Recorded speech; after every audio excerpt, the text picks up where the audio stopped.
What's up YouTube, Barcode here. Today I'm bringing you another Dungeon Hunter Champions video. This video is just going to be about the top couple things that you may not know that is in the game that can help you just everyday grinding, just speeding up everything and other things that you just might not know are in the game. It's been a couple days since I posted my last video. I've just been busy with work, so I apologize. Life before hobbies, you should know how that works. So let's get started. The first thing that you may not know about the game is in this lobby here, you can actually get free gems and free gold every 24 hours, I believe. I already got the gems, and you just click on this little gem crystal here. It comes up every 24 hours, and then over here is some gold, 3,030 gold. Easy clicks, just something that I didn't even know until a couple weeks ago. Surprisingly, some people don't know actually about this event. This event, you actually summon the common discs to go over whatever you spent. This is not correct. I only spent about 150, which it's 153, which is on my phone. So the PC version of Windows 10 actually says 427, which is incorrect.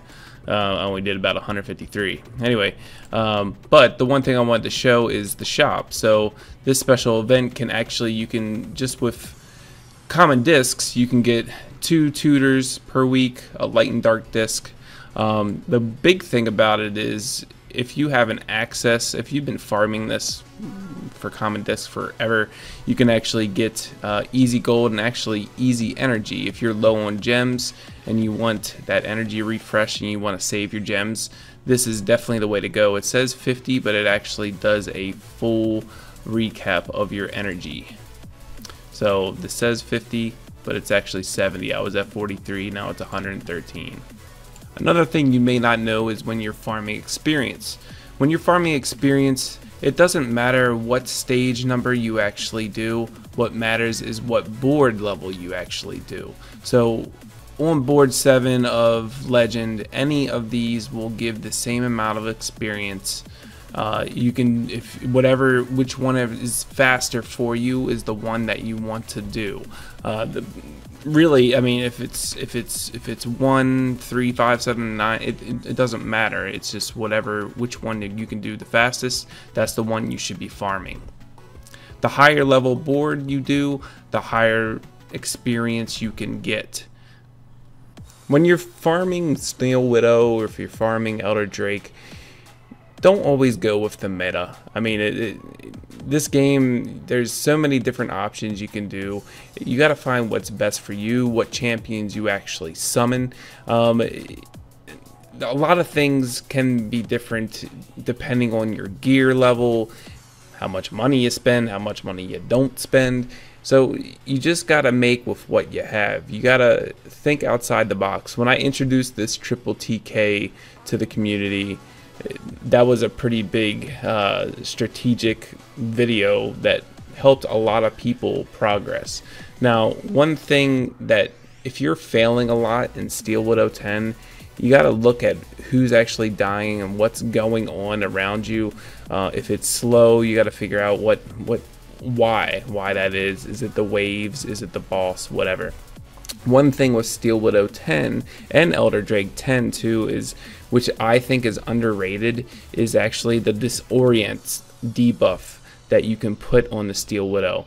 Even if your guys aren't tanky at all, disorient can actually help your team tremendously, especially in Steel Widow. The water siege tank, if he ever lands it, can do disorient, and that's actually huge on the lasers. I mean, for this fire TK, he has maybe 19k health or something like that, but disorient is huge. I mean, the amount of damage that it limits the Steel Widow to do is huge. He would, even in the big 5 lasers that come across every 40 seconds or whatever, or 30 seconds should I say, it won't even kill or one-shot anyone on my team because of the disorient. Don't need the lower attack, you don't need anything like that, but it's just a underrated skill that a lot of people don't apply to their teams. When you're farming and trying to level up food to 4-star or 5-star, one of your main projects that you're working on, this is kind of more of a beginner tip, but use food that would actually skill them up. I know this is a pretty common topic of conversation on Reddit or whatever the case, but you know, I am going to 6-star one of my timekeepers. So as you saw, I had 3 timekeepers as food, leveling them up. So once I get them to 5-star, I can put all of the 5-star timekeepers and 6-star the timekeeper to have 5 skill ups for that timekeeper. It's just more efficient this way doing it, so that you can skill them up and 6-star them at the same time, saving the 3-star champions that you summon that you would use towards food somewhere else. So doing this is just more beneficial towards skilling up and saving resources. Another great tip is I'm an idiot. This right here, I never ever remember to click, and I just exit out of it non-stop all the time because 1, I'm an idiot, 2, I just plainly forget, and 3, I'm not even looking at my phone half the time. I'm just clicking X and replaying while I go measure a roof or whatever the case may be. So this box right here, don't show this again for 1 hour. Please click it and please press X, and it's 1 click, 1 second times 60, whatever the case may be. It saves time. Do it. Don't be me. Again, I've said this in a previous video, but I want to say it again until GameLoft fixes this.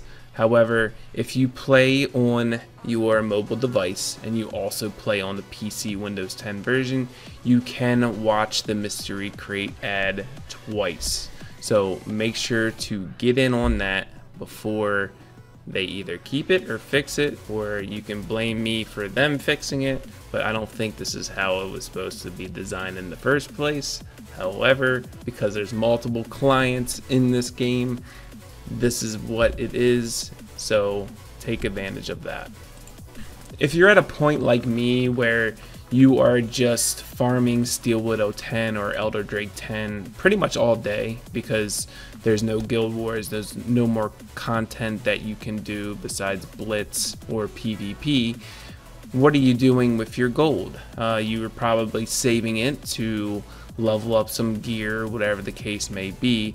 If you're looking for summons, then the best way to do it is to, and you want to save resources, is to farm Steel Widow or Elder Drake 10, whatever the case. However, once you're selling all this gear that you don't get, because I get a 6-star gear probably rarely, so I'm selling all this gear, I'm getting all this gold. What I do is I always come to the black market every hour. I buy every single light and dark shard I can. They add up, and the amount of gold that you're getting from the selling all the gear and just completing Steel Widow 10 and Drake 10, you will have enough. I mean, I'm low now, but that's because I'm not leveling up gear right now. I've literally bought probably 100 of these. And then I've also bought a whole bunch of rare discs, and see, there's even more rare discs. Yes, and there's a light and dark shard, and there's a legendary shard. Black market is so resourceful, and you can use that to your advantage to get summons. Summon is good to 6-star monsters, to get new lasers, nat 4s, nat 5s, whatever the case may be, but it's definitely something you should take advantage of. I would say the same thing like I did in my last video. I would say the same thing for the guild. However, I'm saving my guild tokens, and I'm not purchasing anything from the guild shop right now because I'm waiting for guild wars. I'm waiting for something really useful to be implemented into this guild shop. So I am just thinking ahead, whether it's towers or flags. You know what that's from.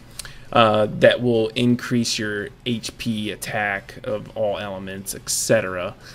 Or if it's something like an actual light and dark disc, not a broken one. Just whatever they implement into the guild shop in the future, I'm just saving my tokens for that. So that's all the time I have today. I am sure that a lot of you that have been waiting, if you have been waiting for another video from me, you're probably waiting for some kind of big video. Unfortunately, I don't have the time for that right now. I'm literally cramming this in before I have to go to bed and wake up in about 4 hours. So in that case, what I am really waiting for is free gear removal, and I will have a huge showcase of all of my champs that I've been leveling. Most of them are 5 stars. However, I'm going to go over, defense-based monsters. I'm going to go over enemy max HP, if what's the difference between building attack or just stacking HP but with crit damage, just for tankiness, and then how much does attack reflect on the crit damage to an enemy max HP skill, things like that. Gonna be testing out attack speed, so many different things that I want to do on free gear removal day, and I'm hoping to have my whole day optimized just for that. But thanks for watching. I hope some of these tips have brightened your and enlightened your day. I know, especially with 2 of them, it really just shocked me that I didn't know previously. So I hope I can bring my knowledge and new knowledge to you guys to help you out. So thanks again for watching, and I'll see you in the next video. Peace.